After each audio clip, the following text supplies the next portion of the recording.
So hopefully, yeah, hopefully that's recording now. Thank you.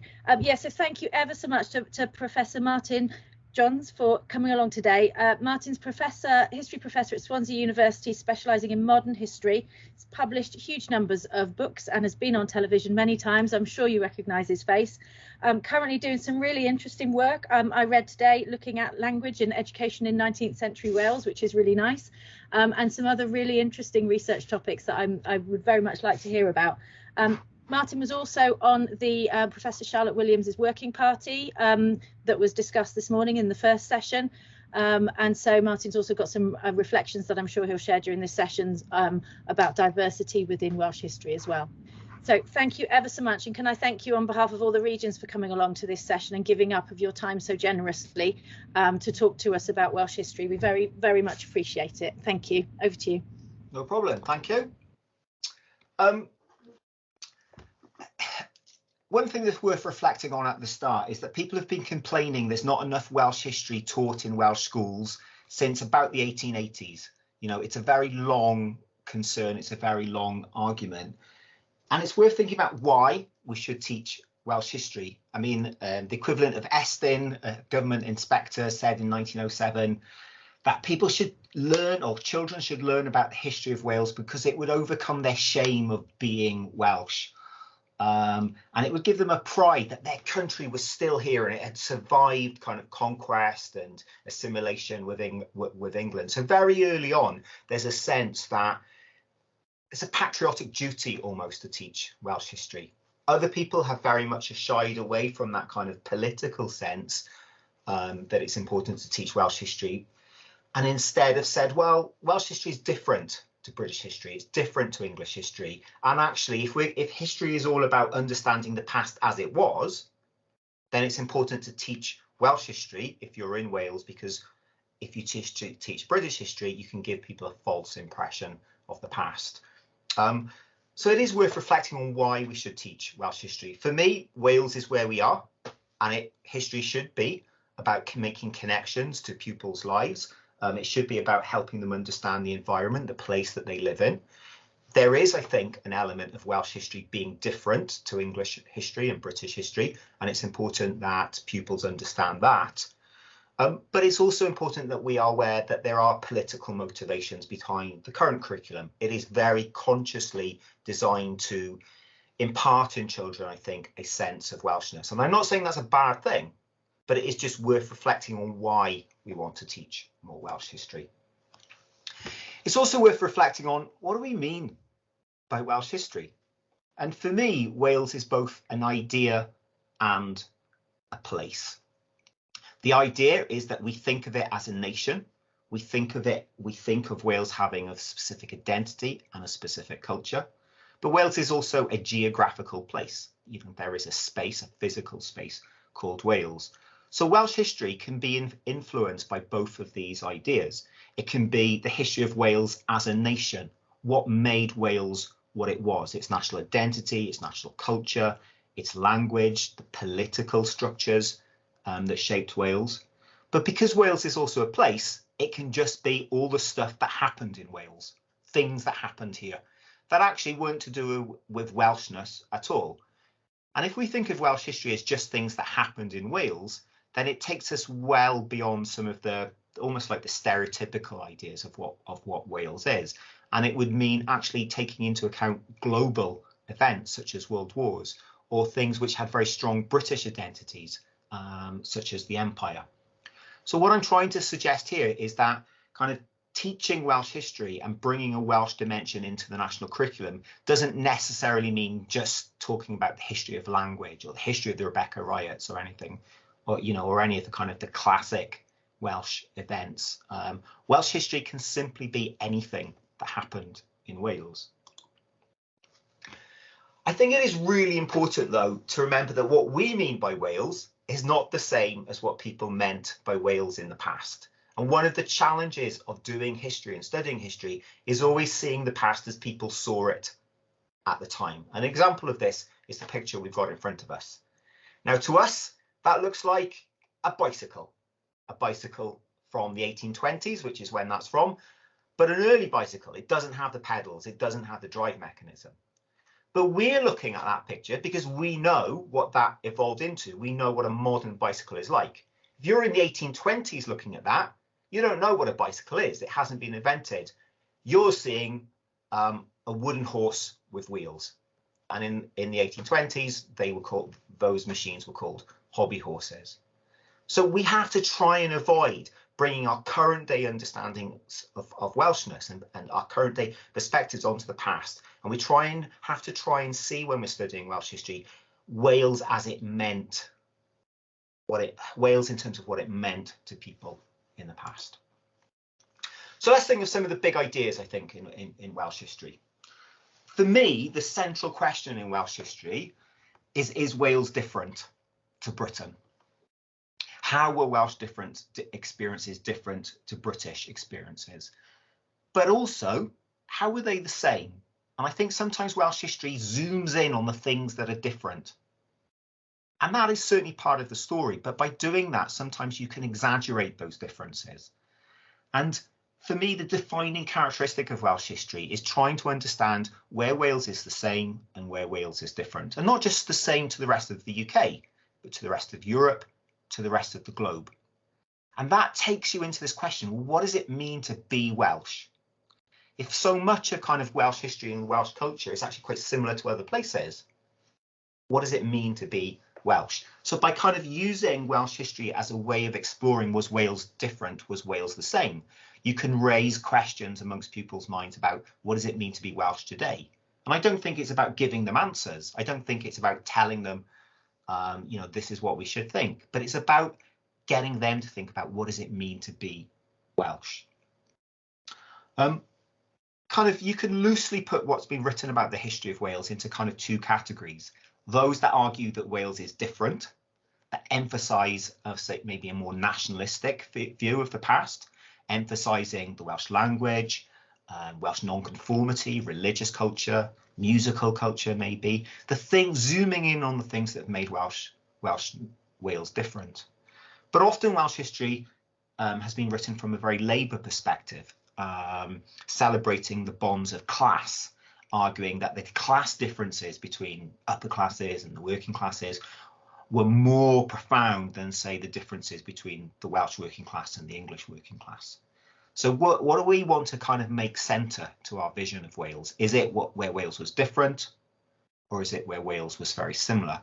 And in reality, both things are true. It's not a case of one or the other. But it's also worth thinking, I think, that there are aspects of Welsh history that have no particular kind of Welsh angle that are still important. The history of empire, for example.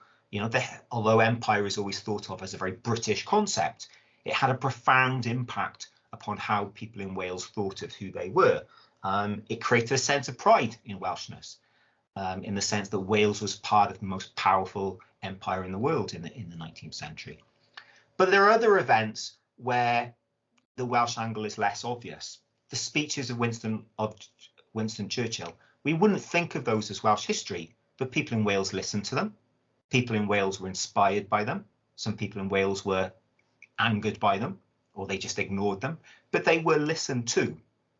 So something which was a very British event, because it was taken part in by Welsh people, I would argue that's part of Welsh history. Similarly, say something like the history of gender.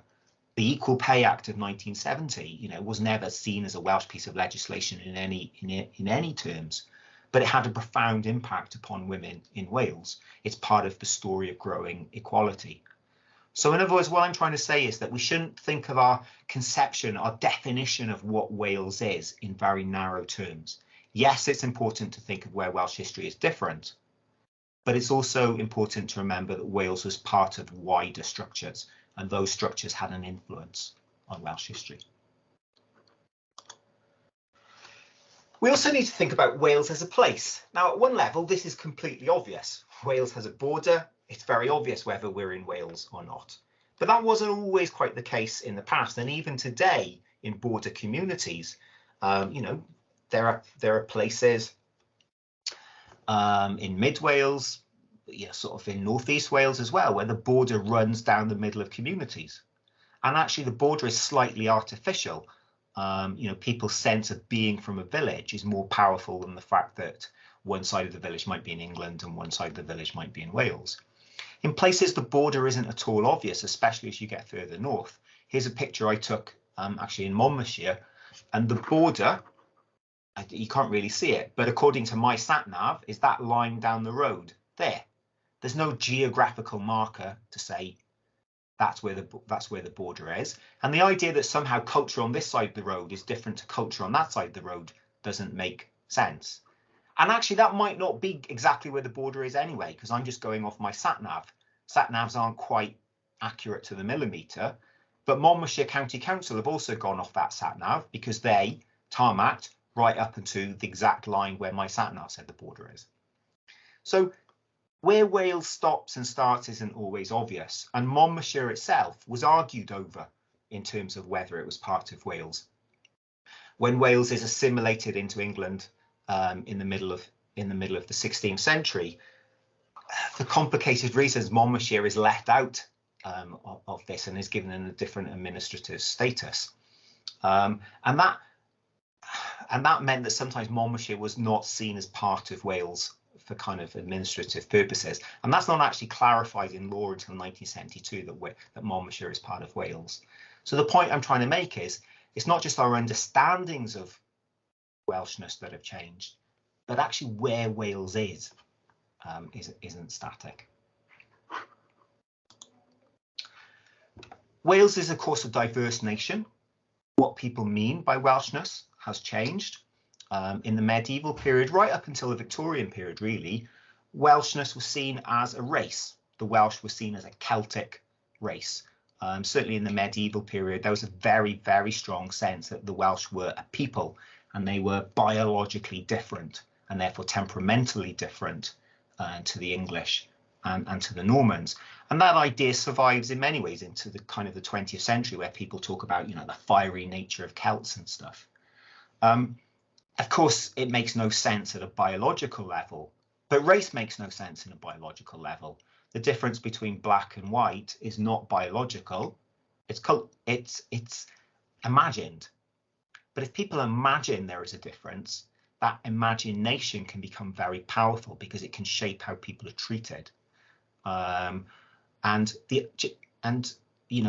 need to be careful about throwing out the idea of the Welsh as a race, because even though it doesn't make sense to us in a modern day perspective, it was a very powerful sense in the past, and it meant that the Welsh were sometimes treated differently.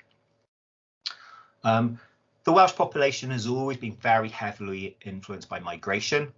Whether we're talking about before the arrival of the Normans, you have Viking settlers, you have Anglo-Saxon settlers. In the medieval period, you have, especially in South Pembrokeshire, settlement of English peasants. Throughout the 19th century, you have very large-scale migration from England into the industrial coalfield. So migration has always been an important part of Welsh history. So even though there's been this idea that the Welsh are a race, the reality is always more complicated. People have always kind of moved around, and that's left its legacy. If these three maps from the 2011 census illustrate that, the top left one is the percentage of people describing themselves as Welsh. It's actually highest in the South Wales valleys. Over 80% of people there describe themselves as Welsh. And ironically, the South Wales valleys in the end of the 19th century and the early 20th century is where migration from England has actually been strongest. So people can change, high levels of people with background, with family histories that are linked to England, now having a very strong, intense sense of Welshness. The language, obviously in some parts of Wales, Welsh is still a very strong community language, heard on the streets, in the shops, etc. The further you get towards the border, Welsh is maybe sometimes something you only hear on school or see on a road sign. And so the linguistic culture is different. And migration continues. Then the percentage of people born in England, especially around the border areas, in some places is very high. There are some communities where over 70% of people in Wales are born in England. And of course, as well as all these divisions, you've got divisions of class, of race, of gender, etc. So what I'm trying to say here is there is no kind of single Welsh identity. The dynamics of Welshness varies from place to place. And what it means as well, just because one person says, I'm Welsh, doesn't mean that they mean the same thing by it by someone else as someone else. So someone in Northwest Wales, when they say I'm Welsh, for them language might be central to their vision of Welshness, their personal vision. But say in the South Wales Valleys, their vision of being Welsh might be linked to the history of the community or the history of their family. So again, the point is that when we use the word Wales and Welshness, they can mean different things to different people. Try and illustrate this kind of idea of kind of Wales is the same but different through the First World War. At one level, the Welsh experience of the First World War was no different to other parts of Britain. People were subject to the same economic forces. They volunteered for the same reasons, to fight for their king, to fight for their country, to fight for the empire, to fight against the threat to civilization from Germany as it was seen at the time. The experiences of fighting, of serving were very similar. There were huge amounts of things that Welsh soldiers in the First World War had in common with British soldiers. There's a shared experience there. But it could also be different, because for a proportion of Welsh soldiers serving in the First World War, they were coming from Welsh language communities. Their English might be very limited, and suddenly they're in an English-speaking world. They might want to write home to mum and dad in Welsh, which was this language they spoke to them, to their parents or to their sweethearts. But officially, all letters had to be censored by your local commanding officer. And if your commanding officer didn't speak Welsh, was he going to let you write home in Welsh? Now, technically, all soldiers were allowed to speak Welsh in the trenches. They were allowed to write home in Welsh. That was the British Army rules. But often local officers didn't allow that. And in some ways, this sums up Wales's relationship with the British state. In theory, it's quite generous. It's okay. It recognises Welsh difference. But what that translates to in practice can be quite different.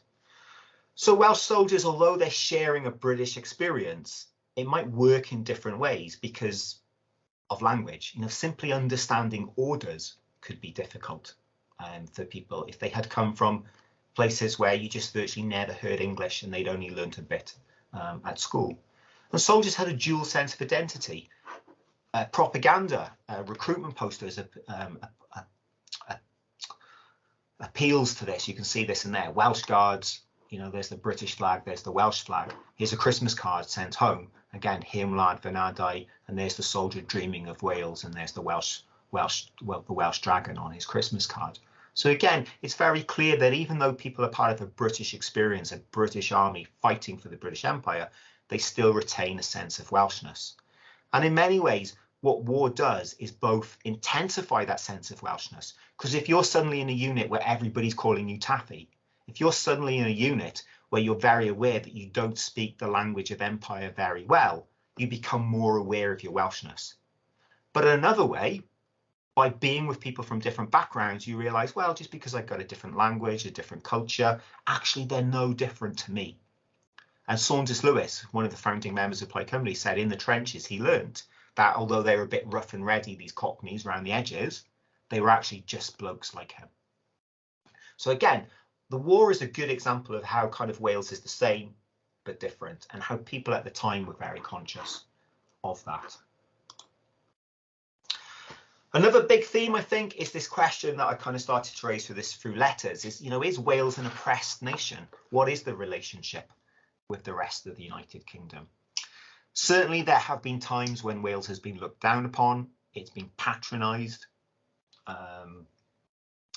it's been kind of seen in uncivilised terms. I mean, in the Victorian period, there are all kinds of comments around kind of the Welsh language as holding the Welsh back. Here's a quote from an editorial in the Times in 1866. The Welsh language is the curse of Wales. Its prevalence and ignorance of English have excluded, and even now exclude, the Welsh people from civilization, the improvement and the material prosperity of their English neighbours. their antiquated and semi-barbarous language in short shrouds them in darkness. There's been lots of this kind of culturally looking down upon Wales. And I don't think there's any point pretending that there has been some kind of equal relationship with England. But at the same time, that really actually translated into actions. It didn't translate into official policy in any real sense. And I'll talk a little bit more about education in a bit. And it's important to, to think about, well, what does it mean that people like David Lloyd George, from a relatively humble, lower middle class background, a Welsh speaker, someone who English was his second language, became not just Prime Minister of the United Kingdom and the most important politician in the empire, but did so in the depths of the First World War, a moment of crisis. So it's hard, I think, for me to describe Wales as a colony, as an oppressed nation, when one person can not just kind of make a comfortable living, but can end up running the whole shebang.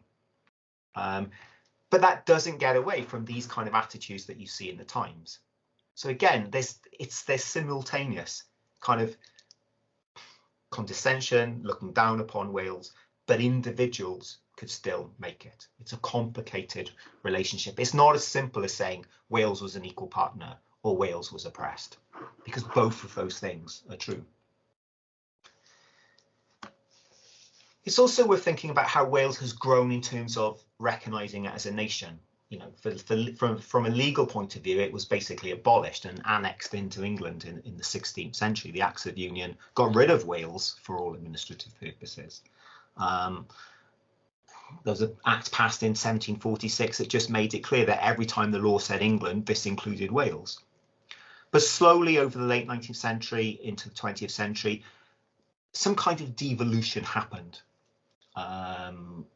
In 1881, the pubs in Wales closed on a Sunday.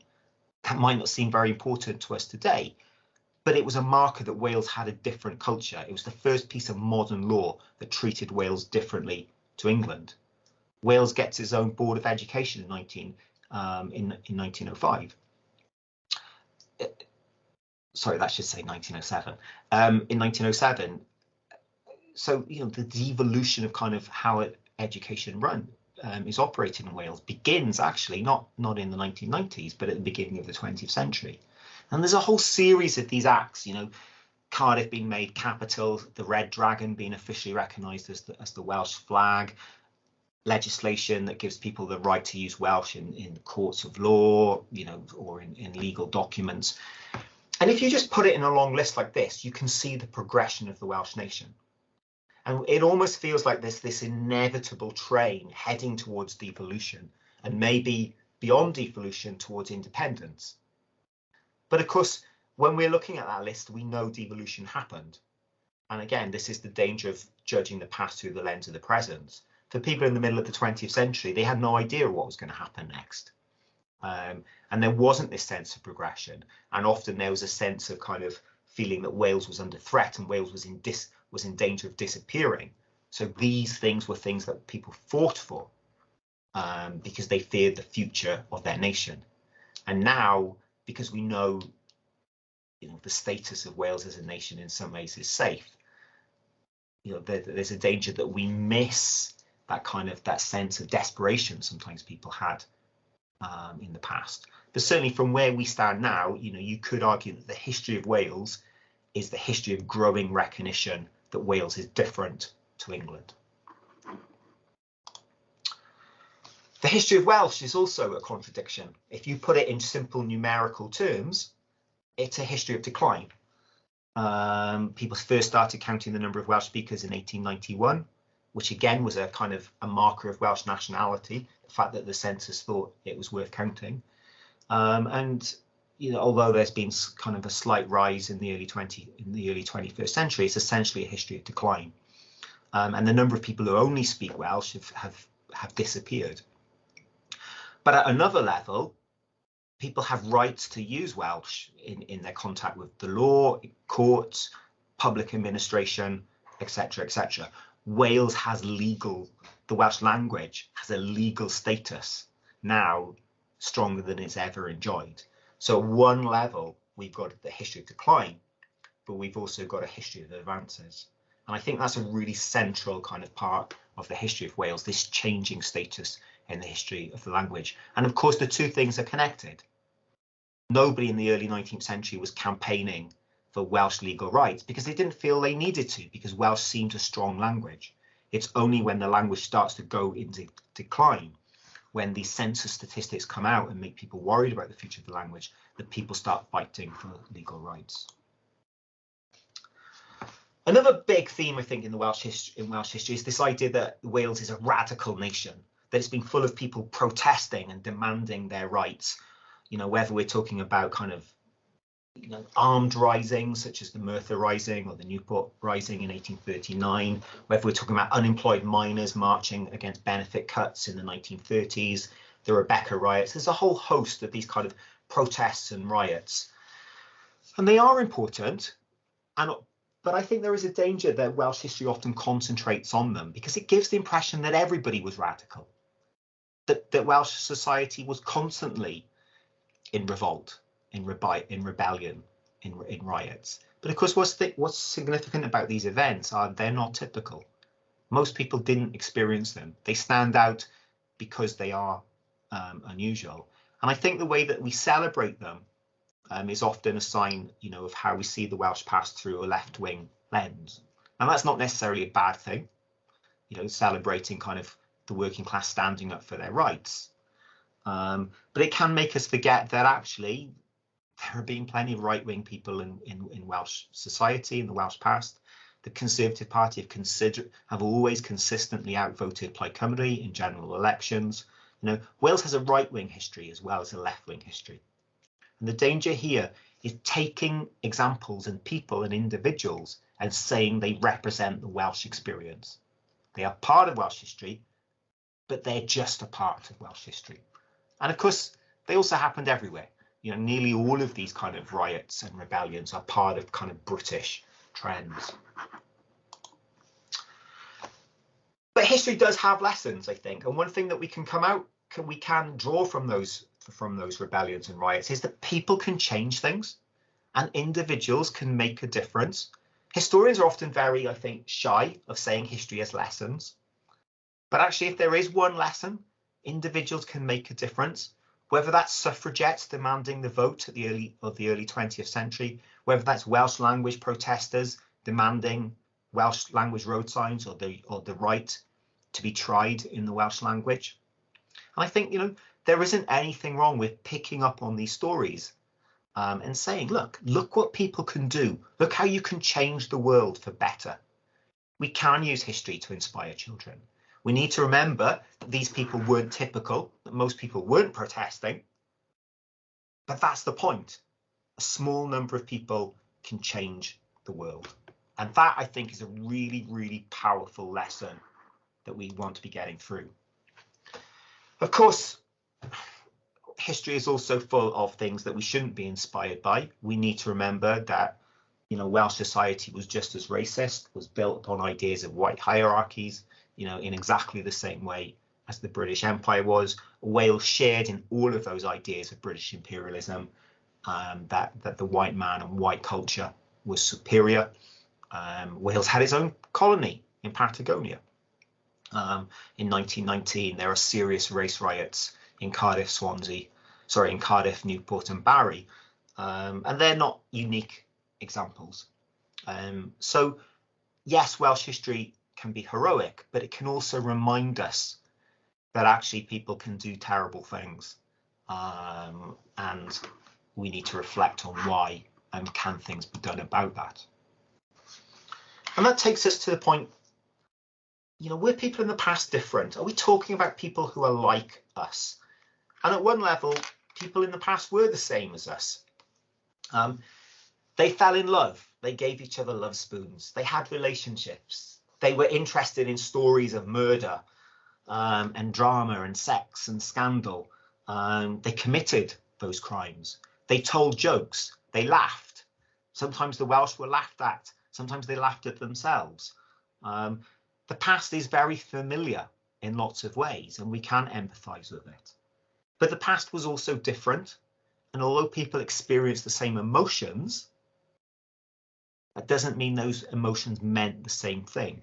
You know, if you're living in a world of poverty, you know, finding a husband or finding a wife isn't just about falling in love and all the romantic ideas we have about that today. It's about economic necessity.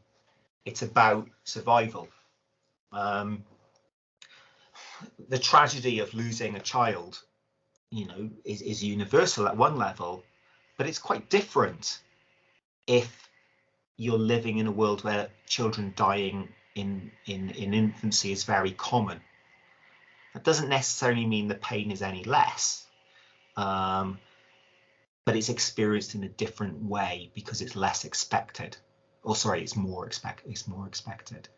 And again, the challenges of teaching history, I think, is about picking up on where it's similar to us, but also where it's different. And that matters in terms of Welshness, because, you know, if we're teaching within Wales, our pupils will have a sense of what Wales is and what it means to be Welsh. And the challenges are for us of saying, well, is our sense of Welshness the same as people's sense of Welshness in the past? So just because people had a strong sense of Welshness in the past doesn't mean it meant the same thing to them as it does to us today. For some, it might have been more powerful, for some, it might have been less powerful.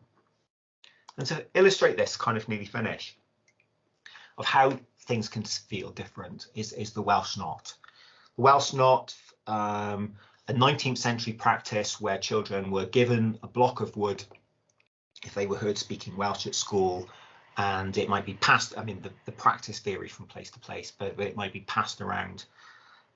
Sometimes every child who was given it was punished. Sometimes only the child who had it at the end of the day was punished. It was never state policy, it was never government policy, but it was certainly very common in early 19th century Wales. Today, it's held up as an example of why the Welsh language declined.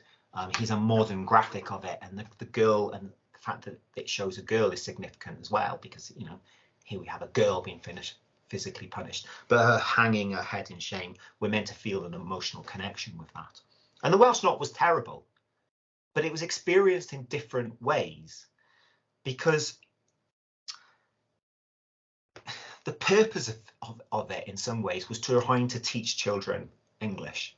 It wasn't necessarily to stop them speaking Welsh outside school, but it was to help them with their English. It didn't work, but nonetheless, that was the intention. And parents supported schools using the English language very strongly, because to speak English was to get on in life. If you wanted to make it in the world, you needed to speak English. One vicar in North Wales said, or one minister in North Wales said, his congregation looked around and they saw that everybody who had a job that didn't break your back spoke English. So parents wanted English to be spoken. And that meant they're supporting a culture where English is being pushed in the schools rather than Welsh. So again, the context means that the meaning of this practice is different to what it might look like to us today, where we zoom in on how kind of horrible it must have been. And the context is also kids were beaten or hit for pretty much everything. You turn up late for school, you might get the cane. You get your sums wrong, you might get the cane. I mean, some schools used a practice where they had fool's cap, and, you know, not only might you get the Welsh Not, you might have to wear a paper hat with the word D on it, D for dunce, if you got things wrong. Some schools made children stand